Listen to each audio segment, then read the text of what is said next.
Hello, welcome back to the channel, and this is a channel where we give you reviews, playthroughs, unboxings, and we generally like to talk a load of bollocks about tabletop gaming in general.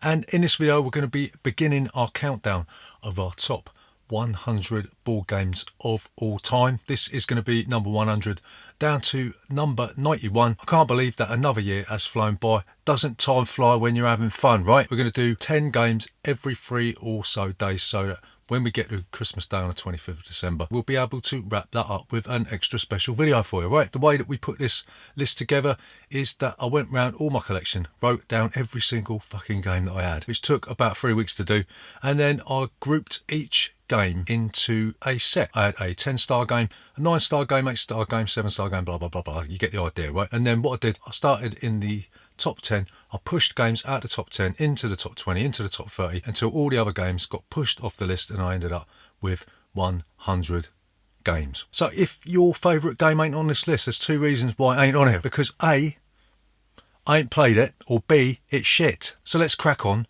with this list.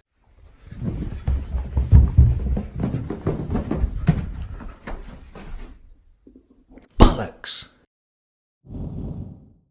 So number 100 on this list, let's start the Christmas period off with something that makes my heart warm and makes me feel all ecstatic and jubilant inside. Number 100 on this list is This War of Mine, right? This is probably the most harrowing game I've ever played. What better game to play on Christmas Day? No, I'm just kidding. We ain't playing on Christmas Day, right? This is a cooperative sort of worker placement style sort of game, I guess, and you'll be placing your workers out onto the board to take actions that will enable you to attempt, I use that word strongly, right, attempt to stave off inevitable doom, right? We have never ever beaten this game, but that's not the point.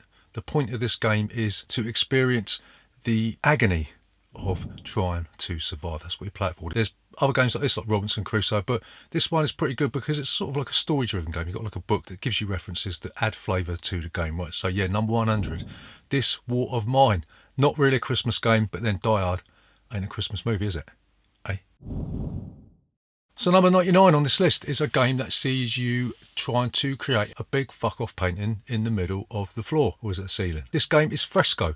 This is a worker placement game for 1 to 4 players. It will see you trying to wake up at a certain time of day, which will then allow you to take certain actions. You'll be trying to get paint that will allow you to paint the fresco. You'll be trying to rub the bishop up the wrong way, right? Fresco is an exceedingly simple game. It's got some wonderful components, and there's a couple of expansions to boot. Don't take that long to play, so it's one of them games that doesn't really tax you that much, but it's still a really relaxed and enjoyable experience, which when you're approaching 50 like me, I know I don't look it, do I? But that's the sort of game you want to play, nice and easy.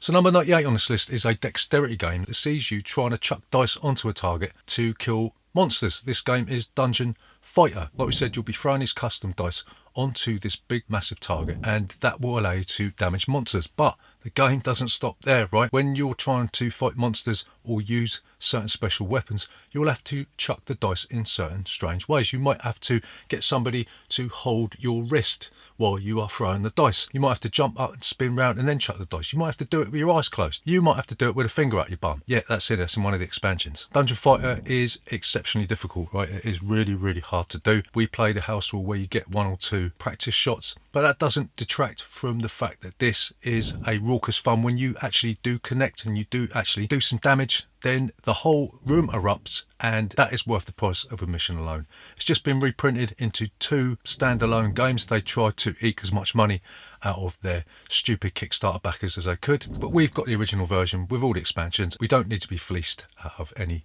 cash because we're not Dinlos. So there you go, it's Dungeon Fighter, that's 98.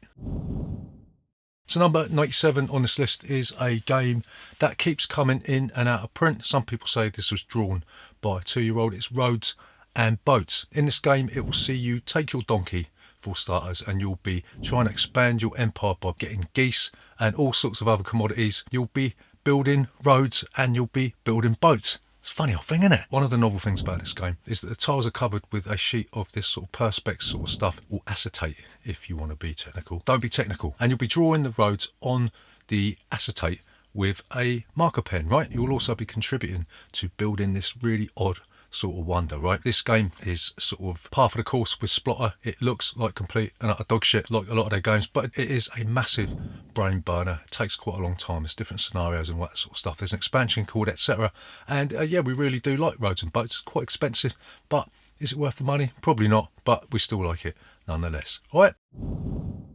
So number 96 on this list is a stock market game called Stockpile. Right, in this game you will be investing your dosh in different types of stock. That's why it's called a stock market game, right? But the thing about Stockpile is that you will have insider information on the way that the market is going to develop, so that will lead you to either becoming a Thatcherite money grabber bastard, or you will end up going bankrupt and throwing yourself off a boat like Robert Maxwell. Probably the best sort of stock market game out there you can get. Actually, I can think of a couple of others, but less on that. Another thing that makes this game fun is you've got personalities in here. Like, you've got the old Donald Trump geezer in there, you've got Bill Gates in there, and loads of different other personalities that can add their guiding hand to your success or your failure. Yeah, we love Stockpile. It's got some wonderful components, a couple of expansions, and yeah, if you like stock market games, then this one should be right up on your radar. The next game on this list is a game by Uwe Rosenberg. It's Le Havre. In this game, you will be taking resources off of a boat in the port of Le Havre, and you'll be converting these resources to build different buildings that will give you different game-breaking special abilities, right? The thing that makes this game special is that you know which buildings are going to come out, but each game you don't know what order they're going to come out in. So you're going to have to adjust your strategy each time you play this game, right? This is a really, really wonderful game. It does play best with 3 players. That's the word around the campfire. We've played it with all player counts, and I would agree that 3 players is a sweet spot for this one. Some people say this is Uwe Rosenberg's finest hour. I don't believe that, but it's still a top 100 game, so therefore it is our number 95. That's Le Havre.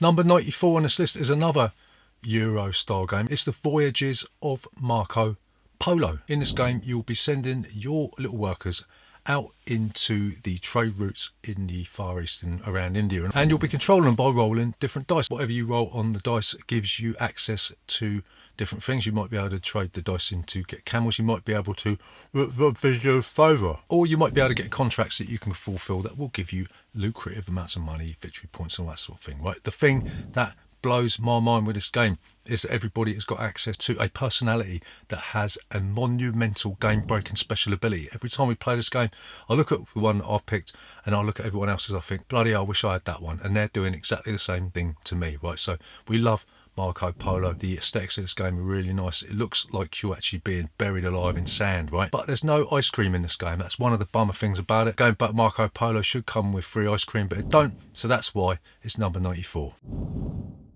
So number 93 on this list is a game that was created by the godfather of YouTube board game videos. It's a game by Scott Nicholson. It's a game called Going, Gone. In this game, you will be placing cups into the centre of the table. Everyone will have a number of little tiny cubes that you'll be trying to throw into the cups before the auction master says your time is up. You'll be bidding on different commodities from different countries, and you'll be basically trying to collect sets that will give you points and cash. This is a really, really solid dexterity game. If you like throwing things at people and small animals, in this game is going to be really good fit for you, because throwing cubes into cups, whilst it isn't like throwing a machete at a chihuahua, it's pretty darn close, right? It's a frantic, fun game. We always love playing this. We've actually upgraded it, sort of thing, to 7 players by buying some extra cubes, and it works really, really well. So yeah, Going, Gone, a fantastic dexterity set collection game that you should try today. So number 92 on this list is a game that won the Spiel. Did it win the Spiel des Jahres in 1999? Maybe it didn't. But anyway, it's made in 1999. So it's a game called Carcassonne. In this game, you'll be taking a tile off a stack and you'll be placing it onto the table, trying to score points by maybe connecting cities together, connecting roads together, surrounding churches with pasture, or maybe just throwing a farmer into a random field. This game's been around for 22 years and it's still being played today. People love this game. There's so many expansions for this. We have only got, what have we got? We got the winter edition and we got the basic edition. We were going to get the inns expansion so we could play with extra people, and I thought, actually, I'll just buy a couple of 10p meeples, right? So job done. Love a bit of Carcassonne. It's a really simple game. The scoring can be a little bit confusing for first time players, but once you get over that hump, it's a game that you will be playing until the day you croak. So the last game on this segment, this is game 91. It's a game by Vladimir Sushi. It's Shipyard. This game looks like complete and utter dog shit. It's brown like dog shit, but it doesn't play like dog shit. It actually plays really, really well. This is a rondelle game. There's lots and lots of rondelles in this game, and you'll be using these rondelles to pick up parts to create your steam-powered ship. Or did they have diesel back then? We'll say steam, right? That you'll be trying to collect parts to create a ship. You'll be arranging your ship in your tableau, and then you'll be waiting to send the ship out into a blue ribboned race sort of testing thing where you're going to be scoring a lot of points. Yeah, there's one downer with this game. When you actually do buy it, it's just a load of punch boards, and there's so many little fiddly bits that there's nowhere to store them in the box, so you're going to have to get yourself one of those little plastic compartment thingies to stick it in. If you like rondelle games, if you're a fan of like those Matt Gertz games like Hamburgum, Antiki and all that sort of crap, then instead of playing all of those games, you can combine all of those rondelles into one game and play Shipyard. It's a fantastic rondelle sort of worker placement-y style sort of game, and we really love it. So there you go, that's our first instalment of our top 100 board games of all time. We didn't actually go back and look at last year's list, so we don't know which ones have dropped off the list and which ones are new on the list. If you want to be a complete and utter geek, you can go and look at our list from last year. But yeah, make sure that you tune in for the other 9 segments of this list, because I don't know, it might be funny. So remember, if you're new here, then please consider subscribing to this channel if you ain't already. Hit the like button and all that shit. We'll see you next time.